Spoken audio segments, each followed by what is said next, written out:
اس میں اس بات پر زور دیا گیا ہے کہ بھارت نے دفاعی کارروائی شروع کرنے سے پہلے اقوام متحدہ کے چارٹر کے آرٹیکل 51 کے تحت سلامتی کونسل کو اپنے دفاع کے کسی بھی دعوے کے بارے میں مطلع کرنے کے قائم شدہ طریقہ کار کی خلاف ورزی کی ہے۔ رپورٹ اس بات کا اعادہ کرتی ہے کہ بھارت کو یک طرفہ طور پر طاقت استعمال کرنے کا کوئی حق نہیں تھا۔ حقیقت کہ بھارت مبینہ دہشت گردی اور حملے کے ساتھ حکومت پاکستان کے تعلقات ثابت کرنے میں ناکام رہا، جو پہلگام تھا۔ ناظرین، بھارت کے سرکش رویے کی نشاندہی کرتا ہے۔ اقوام متحدہ نے چارٹر کے آرٹیکل 51 اور آرٹیکل 42 کے خلاف ورزی ثابت کرتی ہے کہ مئی کے تنازع میں بھارت خود جارح تھا، جس نے پاکستان پہ حملہ کیا تھا، اور اس نے ایک ہم پلہ ایٹمی مسلح ملک کے خلاف انتہائی خطرناک رویے کا اظہار کیا۔ سندھ طاس معاہدے کے بارے میں ناظرین کہتے ہیں کہ اس کو معطل کر کے بھارت لاکھوں پاکستانیوں کے انسانی حقوق کی شدید متاثر کر سکتا ہے، جو زرعی صنعت، پینے کے پانی اور صحت مند ماحولیاتی نظام ان پانیوں پر انحصار کرتی ہے۔ بھارت کی یہ اقدامات پرامن بقائے باہمی کو شدید نقصان پہنچاتے ہیں اور تعاون کے جذبے کے خلاف ہے۔ یہ رپورٹ مزید اس بات کی تصدیق کرتی ہے کہ بھارتی ریاست اپنے دار اختیار میں کی گئی اقدامات سے دوسرے ملک پاکستان کے انسانی حقوق بشمول پانی کے حقوق کی فراہمی میں رکاوٹ نہیں آنی چاہیے۔ رپورٹ واضح طور پر اس عزم کا اظہار کرتی ہے کہ پاکستان کے سرحد پار فراہمی کو کبھی بھی سیاسی اور معاشی دباؤ کے لیے طور پہ استعمال نہیں کرنا چاہیے۔ رپورٹ اس بات پہ اصرار کرتی ہے کہ بھارت اس کے زیر قبضہ جموں کشمیر میں دہشت گردی کے واقعات بنیادی طور پر وادی کے لوگوں کے غیر حاصل شدہ جذبات، خواہشات، سلامتی کونسل کی قواعد و ضوابط کے تحت ان کے حقوق خود ارادیت سے جنم لیتے ہیں۔ یہ نقطہ جموں کشمیر کی متنازع حیثیت کا اعادہ کرتا ہے اور بھارت کے تمام علاقائی دعووں کی نفی کرتا ہے۔ رپورٹ کے صفحہ نمبر 11 کے پوائنٹس 2 سے 6 میں اہم خواہشات کو اجاگر کیا گیا ہے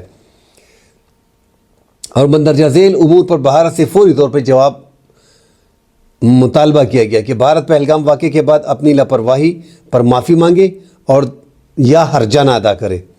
کیا بھارت سندھ طاس معاہدے کے تحت اپنی ذمہ داریوں کو نیک نیت سے پورا کرے گا اور دریائے سندھ کے پانیوں کو سیاست زدہ کرنے سے گریز کرے گا؟ کیا بھارت دریائے سندھ میں پانی کے بلاؤ، تعطل بہاؤ اور اس سے منسلک انسانی حقوق کی فراہمی کو یقینی بنانے کے لیے اقدامات کرے گا؟ کیا بھارت سندھ طاس معاہدے میں درج ذیل تنازعات کے حل کے طریقہ کار پر عمل کرے گا؟ اور ناظرین پوری ڈیٹیل اس میں ہے، مطلب کہیں کا بھی نہیں چھوڑا ہے۔ اقوام متحدہ کی جو رپورٹ جاری ہوئی ہے، یہ کوئی عام گھر میں بیٹھ کے رپورٹ تیار نہیں کی گئی ہے، پورا ایک چارج شیٹ ہے بھارت کے خلاف۔ پوری دنیا میں سامنے آ گیا کہ بھارت خود دہشت گردانہ کا رویوں میں ملوث ہے۔ پہلگام واقعہ بھی ٹھوس ہو گیا، اس میں پاکستان پہ ڈائریکٹلی الزام لگایا گیا، کوئی اس میں ڈیٹیل تھی نہیں۔ تو ہر چیز میں پاکستان جو ہے وہ اس ٹائم پہ اللہ کی طرف سے اس میں کامیابی بھی جا رہا ہے، اور دشمن جو کوشش کر رہا ہے پاکستان پہ حملہ کرنے کے لیے، پاکستان کو کمزور کرنے کے لیے، اس میں وہ مسلسل ناکام رہتا ہے، اور دنیا بھی پاکستان کے ساتھ کھڑی ہے۔ تو میں کہہ رہا ہوں کہ ناظرین پوری دنیا، یہ تو پاکستان نے جو جنگ جیتی ہے، جو لگ رہا تھا پوری دنیا کو کہ بھارت آسانی سے پاکستان کو جو ہے وہ ٹیکل کر لے گی، پاکستان پہ حملے کرے گی، پاکستان جواب میں کچھ نہیں کر پائے گا، تو پاکستان نے جب سے یہ جنگ کی ہے، اپنی اسی بڑی طاقت کو ہرایا، اس کے بعد ناظرین پاکستان کا گراف پوری دنیا میں بہت اونچا ہوا ہے۔ میں سیاست میں نہیں جانا چاہتا کہ عمران خان پورے ملک میں پاپولر ہے، نواز شریف اس سے پہلے پاپولر تھا، یا پیپلز پارٹی جو ہے وہ پاپولر ہے۔ یہ جو پاکستان کی ناظرین عزت بڑھی ہے، پاکستانی سیاستدانوں کو ایک سائڈ پہ کر دے۔ پہلی بار ہم دیکھ رہے ہیں، نوجوان نسل بھی دیکھ رہی ہے کہ پاکستان کی فوج نے، جو افواج نے، جو سیکیورٹی فورسز نے، جو اسپیشلی پاکستان کی فضائیہ نے جو کمال کیا ہے، وہ پوری دنیا نے دیکھا ہے اور جنگوں کا نقشہ بدل دیا ہے۔ جس طرح ایران نے پہلے تو بہت مار کھائی ہے شروع میں، پاکستان تو خیر 3-4 گھنٹے میں ان کو راستے پہ لے کے آیا بھارت کو، مگر یہاں پہ ایران نے جو اسرائیل سے پہلا ہفتہ بڑی مار کھائی، اس کے بعد انہوں نے بیلسٹک میزائل اور ان سے اپنے آپ کو جو ہے بچا کے رکھا، اور بڑے تباہی جو ہے ان کے بیلسٹک میزائل نے مچائی، اور دنیا میں وہ جنگ بھی ایسا لگا کہ یار میزائل بڑے ضروری ہیں ان جنگ میں، صرف فائٹر جیٹ ضروری نہیں ہے۔ پاکستان نے دنیا کو دکھایا کہ ڈاک فائٹ کا زمانہ ختم، اب 150 سے 200 کلومیٹر اور 250-300 کلومیٹر کے فاصلے پہ BVR PL-15 میزائل فائر کرو اور دشمن کے 7-8 جہاز کو گراؤ۔ وہ پاکستان نے دنیا کو دکھا دیا۔ اسے یوکرین نے ایک جنگ کی، رشیا کے ساتھ جو چل رہا ہے، رشیا شروع میں جب جنگ شروع کی 3.5-4 سال ہو گئے، ایسا لگ رہا تھا کہ یار رشیا جو ہے وہ یوکرین کو مسل کے رکھ دے گا ایک ہفتے کے اندر۔ 3.5 سال سے یہ جنگ چل رہی ہے، ابھی تک ختم ہونے کا نام نہیں لے رہی، بڑا نقصان ہو گیا۔ انہوں نے ڈرونز پہ جو ہے وہ پوری توجہ دی اور ڈرونز کے ذریعے انہوں نے اس جنگ کو کنٹرول کیا۔ یوکرین اپنے آپ کو تقریباً بچا پا رہا ہے، بڑا راستہ، بڑے صوبے اس کے چلے گئے ہیں، کریمیا وغیرہ، مگر وہ پھر بھی لگا ہوا ہے اور اپنے آپ کو بچا پا رہا ہے۔ اسی طرح ناظرین پاکستان نے جنگوں کا نقشہ بدلا، تو آج کل کی جنگ جو ہے وہ جدید ہو گئی ہے۔ جتنا آپ جدید ٹیکنالوجی آپ کے پاس ہوگی اتنا ہی آپ دور جاؤ گے۔ پاکستان نے جو چودراہٹ بھارت کی ختم کی ہے، اس کی بڑی وجہ یہ تھی کہ وہ غرور میں تھے، ان کے پاس وہ ٹیکنالوجی 4.5 جنریشن کے رافیل آ گئے تھے، وہ اس پہ بھروسہ کر رہے تھے۔ یہاں پہ پاکستان نے 2019 سے جب ابھینندن کے فائٹر جیٹ کو گرایا تھا MiG-21 کو، اس سے ہی پاکستان الیکٹرانک وارفیئر میں بڑا آگے گیا۔ 2019 سے 2025 تک پاکستان نے بڑا سفر طے کیا۔ بھارت یہ سفر طے کرے گا تو اس کو 5-6 سال لگیں گے۔ یہ جو کہتے ہیں کہ بھارت جو ہے وہ پاکستان پہ حملہ کر دے گا، کوشش کر رہا ہے کہ افغانستان کا محاذ اوپن ہو، بغیر افغانستان کے محاذ کے وہ پاکستان پہ حملہ نہیں کر سکتا۔ وہ نے اپنی حیثیت دیکھ لی ہے کہ کیا کیا پاکستان نے اس جنگ میں ان کا، اس لیے افغانستان کو آگے کیا، وہ ایک محاذ اوپن کیا تاکہ پاکستان سے بدلہ لیا جا سکے۔ بہرحال ناظرین، جو ڈھاکہ میں ناظرین ایک تو انڈیا میڈیا کہہ رہا ہے کہ پاکستان کی فوج کی وہاں پہ قدم جم گئے، مگر اس میں کوئی دو رائے نہیں ناظرین کہ جب ایسے معاملات میں ایجنسیوں کا بڑا اہم رول ہوتا ہے، جو ہماری خفیہ ادارے ہیں۔ راہ نے اپنا کام 15 سال جو ہے وہ وہاں پہ کیا، پاکستان کی آئی کا نام لیا جا رہا ہے۔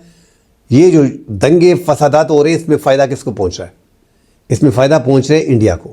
انڈیا کسی صورت نہیں چاہتا کہ اس ٹائم پہ انتخابات ہوں۔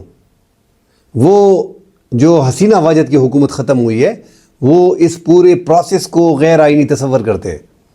وہ ابھی بھی حسینہ واجد کو وزیر اعظم سمجھتے ہیں۔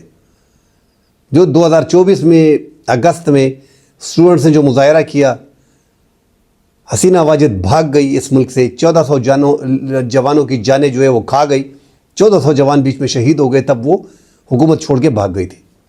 عوامی لیگ پہ پابندی ہے، اور بنگلہ دیش نیشنلسٹ پارٹی جو ہے خالدہ ضیاء کی، وہ آگے جا رہی ہے۔ جماعت اسلامی بڑی تیز جا رہی ہے، ساتھ ہی ناظرین اسٹوڈنٹس کی جماعت ہے ناہید الاسلام حسنات کی، اور یہ دیگر جو اسٹوڈنٹس رہنما ہیں ان کی جماعت بڑے آگے جا رہی ہے۔ عثمان ہادی کی شہادت کے بعد انہوں نے جو دوسرا حملہ کیا کھلنا میں، جو NCP کے ڈویژن کے لیڈر کو، مطلب سکندر کو جو ہے ان کو سر میں گولی مار دی ہے۔ اب وہاں پہ مکمل طور پہ لوگ بدل گئے۔ جو بنگلہ دیش کے لوگ ہیں وہ آپ ایسا سمجھے کہ مکمل طور پہ اینٹی انڈیا ہو گئے۔ انڈیا بڑا پریشان ہے، ان کے چینلز وہاں پہ ہیں، وہ اپنے چینلز شو کر رہے ہیں، کیونکہ بنگلہ دیش میں زیادہ تر چینلز جو ہیں وہ انڈیا کے ہیں، اور بنگلہ دیش کا کوئی چینل جو ہے وہ انڈیا میں نہیں ہے، مگر انڈیا کے سارے چینل جو ہیں وہ بنگلہ دیش میں ہیں، اور وہ رپورٹیں بنگلہ دیش کے خلاف کر رہے ہیں۔ اس لیے وہاں پہ ان کے دفاتر پہ جو ہے وہ حملے ہو رہے ہیں۔ ڈھاکہ ٹریبیون کے مطابق ناظرین جو شواہد سامنے آئے ہیں، اس میں یہ فیصل کریم محمود اور عالمگیر شیخ جو ہیں، انہوں نے یہ حملہ کیا ہے عثمان ہادی پہ، اور پھر یہ میرپور سے غازی پور، اور غازی پور سے پھر یہ حلوہ گھاٹ، وہاں تک یہ پہنچے، اور پھر وہاں سے ان کو بارڈر جو ہے وہ پار کرایا گیا۔ یہ جو راہ کی ایک سازش تھی مبینہ طور پہ، جو بنگلہ دیش کہتے ہیں، جو ڈھاکہ ٹریبیون وغیرہ اس ٹائم پہ کہہ رہے کہ یہ باقاعدہ اس میں انڈیا ملوث ہے، یہ ایسے گیم نہیں ہوا، اس لیے وہ مطالبہ کر رہے کہ یہ جو فیصل کریم محمود ہے اور عالمگیر شیخ ہیں، ان کو ہمارے حوالے کیا جائے۔ جس موٹر سائیکل پہ سوار تھے، انہوں نے عثمان ہادی پہ چاقو سے وار کیے تھے، ان کو جو ہے اس موٹر سائیکل ریکور کر لیے، اور 2 لوگ جنہوں نے سہولت کاری کی تھی ان کو گرفتار کیا گیا ہے۔ اب حالات بنگلہ دیش کے اور انڈیا کے ایسے سٹیج میں داخل ہو گئے کہ وہاں پہ دنگے فسادات بھارت کرانا چاہتا ہے کہ اسی طرح قتل ہوتے رہیں گے، اور اپنی میڈیا پہ پاکستان کی آئی کا نام لیتے رہیں گے۔ پاکستان کے قدم پڑ چکے ہیں، وہ اس طرح پڑ چکے ہیں کہ پاکستان کی خارجہ پالیسی کامیاب رہی ہے، اور ان لوگوں کی بیوقوفی کی وجہ سے جو انڈیا مسلسل یہ 2-1.5 سال سے جو ہے وہ کر رہا تھا، اور اسپیشلی حسینہ واجد کی جو ایک انقلاب آ رہا تھا، لوگوں کی جانیں جا رہی تھی، اور یہ حسینہ واجد کو پروٹیکٹ کر رہا تھا، اس وجہ سے زیادہ عوام میں غصہ ہے کہ یار یہ 15 سال ڈکٹیٹرشپ انڈیا کی پوری غلامی ہم نے کی، اور جب یہ ختم ہونے لگی تو وہاں پہ پورے انڈیا ہمارے خلاف ہو گیا۔ انہوں نے کمپین کی، اقلیتوں کا مدعا اٹھایا اور دیگر معاملات پہ جو ہے وہ بات کی۔ تو سارا بنگلہ دیش اس ٹائم پہ وہ مکمل طور پہ جنگ لڑنے کے لیے تیار ہے، وہ 7 اسٹیٹس کی بات کر رہا ہے۔ تو پاکستان کے قدم اس لیے جمع ہے کہ پاکستان کا 54 سال بعد جو ہے پاکستان کو اپنا بچھڑا دوست ملا ہے۔ یہ پاکستان کی سب سے بڑی کامیابی ہے، اور ڈیفینیٹلی جب آپ یہاں تک آتے ہو کہ آپ افغانستان میں اپنے پاؤں جمانے کے لیے اور ایران تک آپ آ جاتے ہو، نہ آپ کے پڑوسی ہیں، نہ آپ کا بارڈر شیئر ہو رہا ہے، اس کے باوجود آپ اتنے قریب آ رہے ہو، تو ڈیفینیٹلی پاکستان آپ کے 7 اسٹیٹس کے قریب ہی آئے گا۔ پاکستان اور کہاں جائے گا؟ پاکستان نے اب یہ طریقہ اپنا لیا ہے، اور بنگلہ دیش کے ساتھ جو پاکستان کے تعلقات بن گئے ہیں، پاکستان کی فوج بنگلہ دیش کی فوج کو ٹرین کر رہی ہے، پاکستان کے پائلٹ ہی بنگلہ دیش کے پائلٹ کو ٹرین کر رہے ہیں، پاکستان سے ہی JF-17 وغیرہ لینے کی چکر میں ہے، پاکستان سے ہی آرٹری اور دیگر جو گولہ بارود ہے وہ پاکستان سے ہی لیا جا رہا ہے۔ تجارت بھی پاکستان کے ساتھ زور و شور سے شروع ہو گئی ہے۔ اب آگے کے تعلقات ملٹری لیول پہ ایک ہنگامی طور پہ بنگلہ دیش پاکستان کے ساتھ دفاعی معاہدہ کرنے جا رہا ہے۔ ان کو اندازہ ہے کہ انڈیا نے کسی بھی ٹائم پہ جو ہے وہ چڑھائی کر دینی ہے۔ ان کو یہ انتخابات بالکل بھی اپنے حق میں دکھائی نہیں دے رہے۔ وہ چاہتے ہیں کہ ماشاءاللہ لگے دنگے فسادات ہوں تاکہ ایک بندے سے آرمی وغیرہ سے بات کی جا سکے۔ ان سیاسی جماعتوں سے اگر BNP بنگلہ دیش نیشنلسٹ پارٹی آتی ہے خالدہ ضیاء کی، وہ تو خود علیل ہے، ہاسپٹل میں ان کا بیٹا آئے گا۔ جماعت اسلامی ہے، وہ کٹر ہے اسلامی، ان کو انتہا پسند لگ رہے ہیں، اور ساتھ ہی ان کو جو ہے وہ اسٹوڈنٹس سے ہیں، وہ بھی ان کی اینٹی ہیں۔ تو ان کو نہیں لگتا کہ ہماری پسند کی حکومت آئے گی، ان کے لیے بڑی مشکلات ہوگی، اور ان کے لیے مشکلات یہ ناظرین کہ سلیگوری کوریڈور اور 7 اسٹیٹ کا چکر ہے جو ہم بار بار بولتے ہیں۔ یہ جو 5 اسٹیٹ ان کے ساتھ لگ رہے ہیں، مغربی بنگال کا 2217 کلومیٹر کا، تریپورہ، میزورام، میگھالیہ، آسام، یہ 5 اسٹیٹس ان کے ساتھ لگ رہے ہیں جس کا 496 کلومیٹر کا بارڈر ہے۔ ناگالینڈ، منی پور اور اروناچل پردیش اور ناگالینڈ اس کو ایک سائڈ پہ کر دیں، مگر اروناچل پردیش پہ چین دعویٰ کر رہا ہے۔ اس کا بھی تقریباً 1150-1200 کلومیٹر بارڈر جو ہے اروناچل پردیش کا وہ چین کے ساتھ شیئر ہے، اور چین نے وہاں پہ اپنی 10,000 کی فوج جو ہے وہ ڈپلائی کر دی۔ مشکلات میں گرا ہوا ہے بھارت اور پاکستان اور بنگلہ دیش کا اگر دفاعی معاہدہ جو بنگلہ دیش چاہ رہا ہے کہ اس مشکل کی گھڑی میں پاکستان کے ساتھ ہو، مگر چونکہ الیکشن کا پروسیس ہے، اب فروری 2026 میں الیکشن ہے، تو پاکستان اس کا بھی انتظار کر رہا ہے کہ ایک نئی حکومت آئے گی تب معاملات کو جو ہے وہ حل کیا جائے گا، اس راستے پہ لے کے جائے گا، مگر انڈیا اس سے پہلے بنگلہ دیش میں دنگے فسادات دیکھنا چاہتا ہے۔ ناظرین، مزید خبریں آتی ہیں اس پہ ڈیٹیل سے بات کریں گے، فی الحال کے لیے اجازت دیجیے، اللہ حافظ۔